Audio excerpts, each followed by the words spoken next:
아니라. 아멘. 오늘 우리에게 주신 하나님 말씀은 사도행전 14장 8절에서 18절 말씀으로 헛된 존귀심과 무지에 저항하는 힘이란 제목으로 말씀을 전할 때 하나님의 은혜가 함께하기를 바랍니다. 이 시대는 어떤 시대인가요? 바로 복음이 필요한 시대라 할 수가 있습니다. 하나님의 눈으로 보면 모두가 회복되어야 되고 치료받아야 되고 다시금 일어나야 할 시대, 바로 이것이 복음의 역할인데, 오늘 우리가 이 시대를 살아갈 때 이 복음의 사명을 감당할 때 이 시대는 다시금 일어설 수 있고 회복될 수 있고 치료될 수 있다는 사실을 오늘 사도행전에서 우리에게 말씀해 주십니다. 오늘 본문에서는 이제 두 사도가 루스드라에서 걷지 못하는 사람을 일으키게 되어집니다. 그 과정을 보면 참으로 귀한 역사들이 함께 따라오는 과정을 우리에게 알려주죠. 오늘 바울은 이곳에서 복음을 전할 때에 한 사람이 무심코 이 바울과 바나바가 전하는 복음의 말씀을 듣습니다. 오늘 성경 말씀은 이렇습니다. 바울이 주목하여 구원받을 만한 믿음이 그에게 있는 것을 보고 라는 말씀으로 한 영혼의 심령이 복음의 말씀을 듣고 있었다라고 전해주고 있죠. 그 사람은 지체장애인이었습니다. 걷지 못하는 사람이죠. 그런데 바울과 바나바가 전하는 말씀을 흘려 들은 겁니다. 이렇게 들려오는 소리에 집중하다 보니까 뭔가 들을 만하고 호기심도 생기고 그런가 라는 그런 믿음이 자기 안에 들어왔다라는 겁니다. 바울은 이 사람을 겨냥해서 복음을 전한 것이 아닙니다. 한 사람을 특정해서 복음을 전한 것이 아니라 다수를 향하여 복음을 듣고 전하였을 때 한 사람이 믿음이 생겼다라는 것이죠. 그런데 성경은 그를 다시금 설명해 준 것 아니겠습니까? 그가 단순히 듣는 것으로 끝나는 것이 아니라 그가 구원받을 만한 믿음이 있다라고 표현하고 있습니다. 들었는데 들음이 그냥 끝나는 것이 아니라 자신 안에 구원받을 만한 믿음까지도 생기게 되었다라는 겁니다. 바로 복음은 바로 그런 것이죠. 우리는 그 사람이 믿을 것 같지 않아도 우리가 증거하는 이유는 그 복음의 역사는 우리가 감당하는 것이 아니라 하나님께서 역사해 주셔서 그 영혼을 변화시킨다는 사실을 분명히 말씀해 주고 있습니다. 우리의 말의 설득력이나 우리의 지혜와 우리의 힘이 아니라 하나님께서 마음을 움직여 주시면 복음을 받아들이고 구원의 역사에 동참할 수 있다는 사실을 알려주고 있다는 것입니다. 여러분, 이렇게 오늘 지체장애인은 그 안에 믿음이 생겼습니다. 여러분, 로마서 1장 17절의 말씀을 통해서도 우리가 알고 있듯이 믿음은 로마서 10장의 말씀이죠. 믿음은 들음에서 난다라는 말씀입니다. 믿음은 들음에서 난다. 믿음은 무엇일까? 우리가 자꾸 듣게 되어지면 우리 안에 무엇이 생긴다고요? 믿음이 생겨나게 되어진다라는 겁니다. 오늘 바울은 이렇게 그 한 영혼의 심령 속에 믿음이 있는 것을 보시고 바로 그 영혼을 치료하게 되어졌습니다. 그런데 오늘 이렇게 걷지 못하는 사람을 치료하고 일으켜 세웠는데 문제가 생긴 거예요. 그것은 뭐냐면 오늘 많은 사람들이 평생 동안 걷지 못하는 이 사람이 한순간에 일어나니까 이 바울과 바나바를 향해서 뭔가 크게 외치는 것입니다. 이들이 신들의 형상으로 우리 가운데 내려왔다라고 외치는 것이죠. 11절 말씀 보십시오. 그리고 12절까지 읽습니다. 소리질러 이르되 신들이 사람의 형상으로 우리 가운데 내려오셨다. 바나바는 제우스라 하고 바울은 그 중에 말하는 자이므로 헤르메스라 하더라. 여러분, 우리가 그리스 신화를 보면 제우스란 이름이 많이 등장하죠. 또 헤르메스는 좀 낯설기도 하지만 제우스의 아들이 헤르메스입니다. 그러니까 제우스가 이제 헤르메스 그 아들에게 뭔가 전할 말을 전하고 또 그 말을 사람들에게 전하는 모습으로 오늘 바나바는 바울보다 조금 나이가 많았기 때문에 그냥 아버지 뻘로 생각하는 것이죠. 그래서 바나바가 이렇게 전하는 것을 바울이 또 무리 가운데 이렇게 복음을 전하는 것으로 표현해서 헤르메스와 제우스가 신들의 형상의 사람에게 임했다라고 사람들이 그들을 신으로 추앙하게 되었다라는 겁니다. 한순간에 이 루스드라에서 바울과 바나바가 신격화되어지고 많은 사람들에게 뭔가 존경을 받을 만한 기회가 생겼다라는 것이죠. 참으로 안타까운 일이기도 합니다. 우픈 영상 아니겠습니까? 웃을 수도 없고 슬퍼할 수도 없는 이런 약간의 애매한 상황이 펼쳐진 것입니다. 우리 바울과 바나바는 한 사람을 치료하는 것은 복음의 능력이고 그 안에 하나님께서 믿음이라는 것을 보게 하셔서 일으키게 하셨는데, 사람들은 그것이 복음의 역사가 아니라 신들이 나타나서 일으킨 기적이다라고 믿었던 겁니다. 한순간에 바울과 바나바는 그 도시의 인사가 되었던 것이죠. 사람들에게 막 관심거리가 되어지고, 야, 신이 왔다, 신이 임했다 하면서 그들을 이제 추앙하게 되었습니다. 그런데 오늘 두 사도가 지금 어떻게 이런 난감한 상황을 저항하고 있는가입니다. 성경은 그것에 대해서 그들이 즐거워하거나 그것을 누리거나 그것에 대해서 뭔가 만족해하는 것이 아니라 그 상황에 대해서 믿음으로 저항하고 있는 두 사도의 그 믿음을 말씀합니다. 14절 말씀 함께 읽습니다. 두 사도 바나바와 바울이 듣고 옷을 찢고 무리 가운데 뛰어 들어가서 소리 질러. 옷을 찢고 소리를 지르는 것은 어떤 탄식이죠. 그리고 감정에 대한 표현이고 저항의 하나의 모습이라 할 수가 있습니다. 정말 할 수 없는 일들을 하고 있는 그들에 대한 신앙적인 어떤 동기에서 나온 어떤 표출이라 할 수가 있는 것이죠. 사람들의 마음속에 가장 하기 싫어하는 이 우상 숭배를 이들이 지금 하고 있는 겁니다. 사람들의 마음속에서 그들이 우러나온 것은 종교심이었지만 그 종교심이 하나님께로 향하지 아니하고 사람에게 향하는, 사람을 신격화하는 우상 숭배에 빠져든 그 모습에 대해서 오늘 바울과 바나바는 크게 탄식하고 안타까워한 것입니다. 여러분, 우리에게는 어떤 탄식이 있습니까? 우리가 이 세상을 살아가면서 우리에게는 어떤 탄식과 정말 저렇게 살아가면 안 되는데 하면서 가슴을 두드리면서 주여라는 말을 하면서 우리가 기도하는 제목들이 있습니까? 이 시대의 아픔을 바라보면서, 이 민족의 아픔을 바라보면서, 이 사회에서 바라보는 모든 현실 속에서 우리는 어떠한 저항들을, 또 어떤 탄식을 우리가 할 수가 있습니까? 우리가 가까이에는 우리가 우상 숭배에 대한 부분들을 바라보면서 저러면 안 되는데 라는 그런 마음들을 우리가 품게 되는 것은 모두의 공통된 마음입니다. 요즘 우리가 기독교의 포괄적 차별금지법에 대한 부분들이 국회에 발의됨을 통해서 어떻습니까? 우리 기독교회가 크게 반대하고 있죠. 우리가 동성애를 우리가 반대하는 것은 뭡니까? 동성애가 성경에서 하나님께서 원하지 아니하는 그런 말씀이 구약에 있기 때문인 것입니다. 우리가 동성애를 받아들이면 제3의 성을 우리 자녀들에게 가르쳐야 하고, 동성애가 죄라는 것에 대해서 이 강단에서나 이 사회에서 말할 수 없게 되는 시대가 찾아오게 될 것입니다. 그러게 우리가 어떻게 됩니까? 이를 위해서 기도하는 것이고, 우리가 마음 아파하는 것이고, 이 법이 통과되지 못하도록 교회가 목소리를 내는 것이죠. 우리가 가끔씩 우리 주변에서 이런 것들과 더불어서 퀴어 축제와 같이 동성애 축제를 하는 사람들이 있습니다. 그 축제를 하는 사람의 반대편에 누가 있냐면 기독교인들이 있어요. 그때 거기서 표현하기를 어떻게 표현합니까? 거룩한 방파제다라고 표현합니다. 거룩한 방파제. 막아서야 한다는 것입니다. 오늘 바울과 바나바가 옷을 찢고 그들이 하는 일들에 대해서 저지하고 이것은 복음적이지 아니하고 신앙적이지 않기 때문에 막아섰던 것처럼 거룩한 방파제의 역할을 우리 기독교인들이 감당할 때 이 사회에 우리 후손들이 복음의 말씀 안에서 건강하게 자라갈 수 있도록, 그런 토양 안에서 자라갈 수 있도록 바른 법이 세워져야 하고 막아서도록 우리가 기도해야 되고 눈물 흘려야 되고 그 일들을 우리가 저지해야 되는 바울과 바나바 같은 심정이 우리 가운데 있어야 할 줄 믿습니다.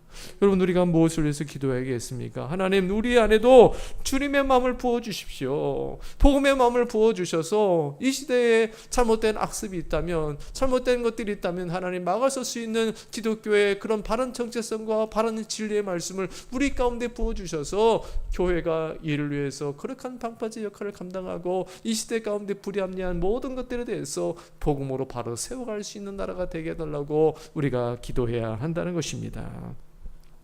오늘 바울과 바나바는 그들에게 옷을 찢으면서 그들에게 얘기를 하는 것입니다. 그들에게 어떻게 다가갑니까? 그들에게 다가갔던 것은 바로 그들을 지금 말씀으로 설득해 가고 있습니다. 15절 말씀 보십시오. 이르되 여러분이여 어째요 이러한 일을 하느냐?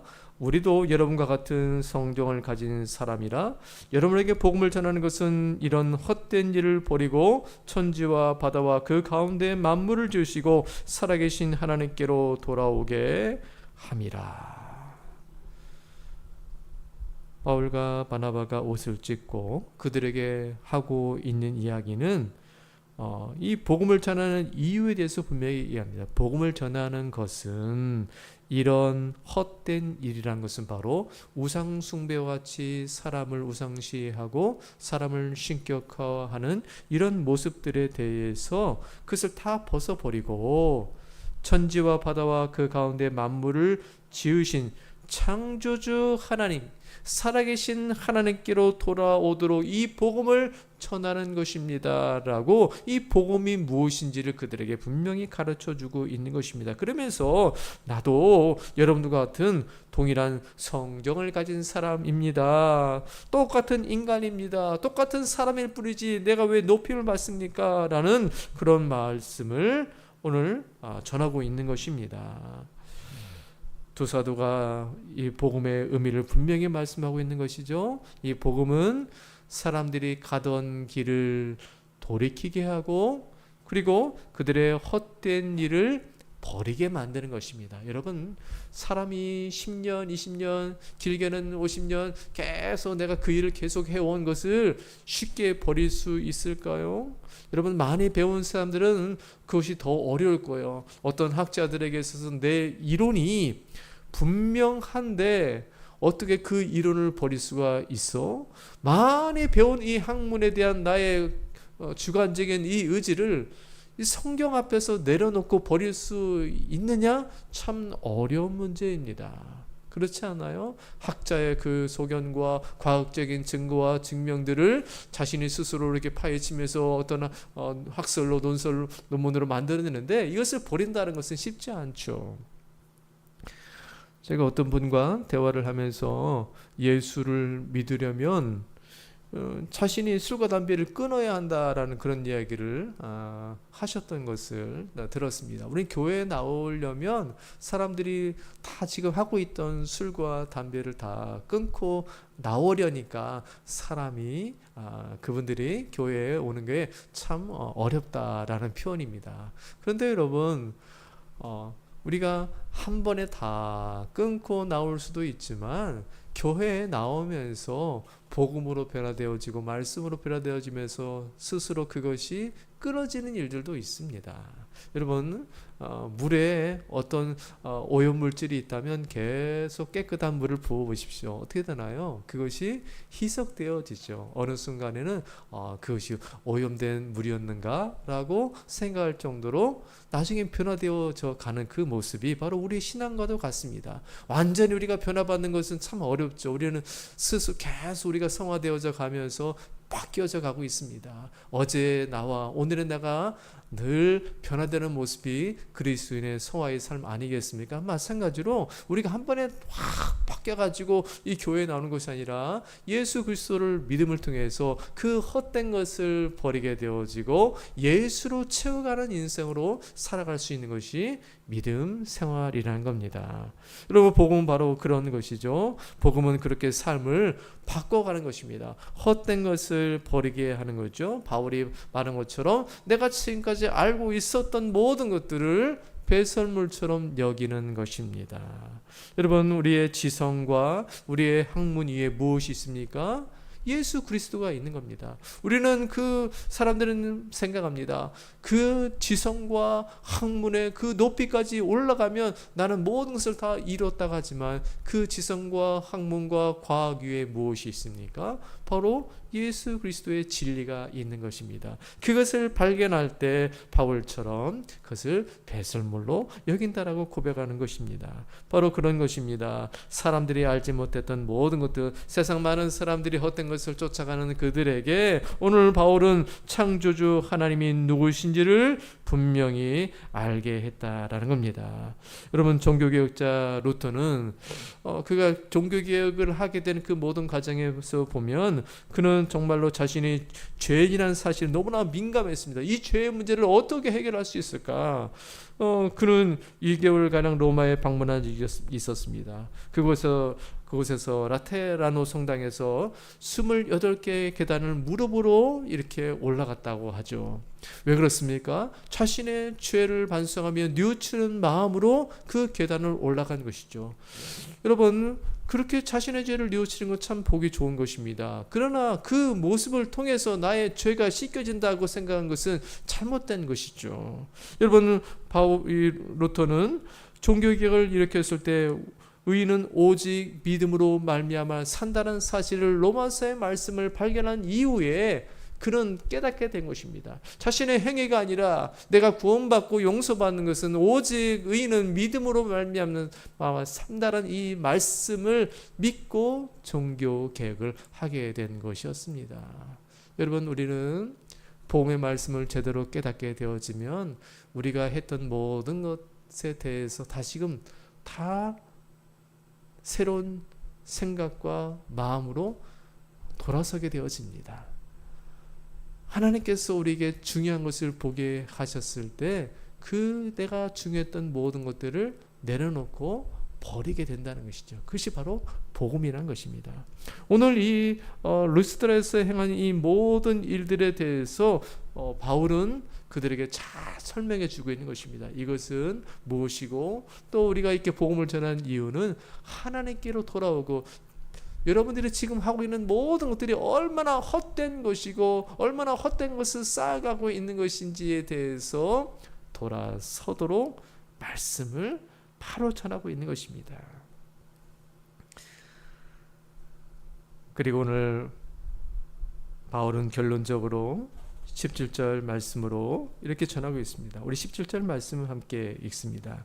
그러나 자기를 증언하지 아니하는 것이 아니니 곧 여러분에게 하늘부터 비를 내리시며 결실기를 주시는 선한 일을 하사 음식과 기쁨으로 여러분의 마음에 만족을 하셨느니라 하고. 아멘.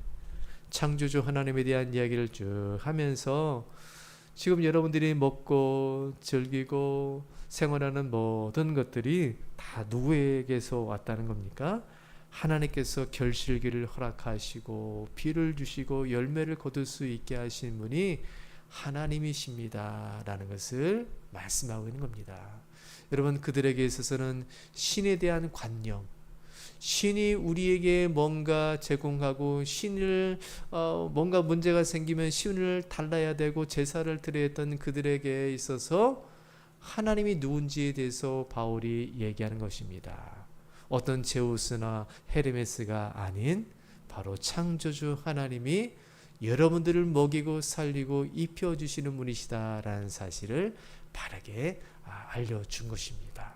여러분, 우리 믿음의 성도들이 이 진리를 알기 때문에 우리는 참 이것에 대한 부분에 있어서 참 건강하게 살아간다고 생각이 되어집니다.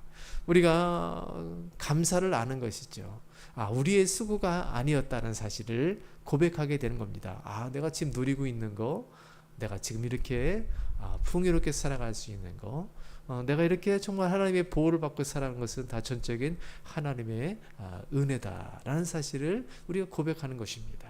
여러분, 그렇기 때문에 우리의 마음에 더 건강한 거예요. 세상의 사람들은 바둥바둥하며 살아갑니다. 내가 열심히 해야지만이 많은 것을 얻을 수 있다고 생각하죠. 그러나 우리는 하늘을 보는 사람들입니다. 이 땅을 살아가면서도 하늘을 바라보면서 창조주 하나님이 우리에게 결실기를 주셔야 되고 하나님이 도와주셔야만이 내가 얻을 수 있다는 사실을 알기 때문에 우리는 기도하는 것이고 그 작은 것에서도 우리가 반응하면서 감사를 하게 되는 것입니다. 오늘 바울은 바로 그 창조주 하나님을 그들에게 분명히 제시하고 그들에게 설득하였습니다. 여러분, 말이 별것 아닌 것처럼 보이죠? 그러나 우리가 마음속에 진심이 담기고 복음이 담기면 사람들의 마음이 움직입니다. 여러분 보십시오. 이 바울과 바나바의 그 권면과 그 진심의 말을 통해서 어떻게 그들이 바뀝니까? 18절 말씀처럼 이렇게 말하여 겨우 무리를 말려 자기에게 제사를 못하게 하니라. 모든 사람들이 자신을 향하여서 신이라고 얘기할 때 나는 아닙니다. 나는 인간입니다. 그리고 창조주 하나님 이런 분이십니다라고 만류하고 그것을 저항했을 때 사람들이 그것을 깨닫고 아 그런가 보다라고 자신의 행위를 멈추었다라는 겁니다. 여러분 우리가 이 시대가 하려고 하는 일들에 대해서 우리는 어떻게 생각합니까? 하던 대로 내버려 두는 것이 아니라 우리는 복음으로써 그들에게 설득하고 그들에게 말씀을 권면하고 그들이 하는 일들에 대해서 우리가 막아설 때 그들이 돌아서는 것입니다. 오늘 바울과 바나바의 그 열정과 그들에 대한 무지와 그들에 대한 종교심을 저항했듯이 오늘 이 시대를 향해서 우리가 하나님 말씀을 들고 이 시대가 하는 일들을 우리가 복음으로 저지할 수 있게 하여 주옵소서. 이 시대가 하는 그 무지에 대해서 바른 말씀을 전하여서 그들이 깨닫게 도와주시고 복음에 동참하는 자가 되게 해달라고 우리가 믿음의 길을 걸어가고 그런 기도자로서 이 삶을 귀하게 살아낼 수 있는 우리 모두가 되기를 간절히 바랍니다. 오늘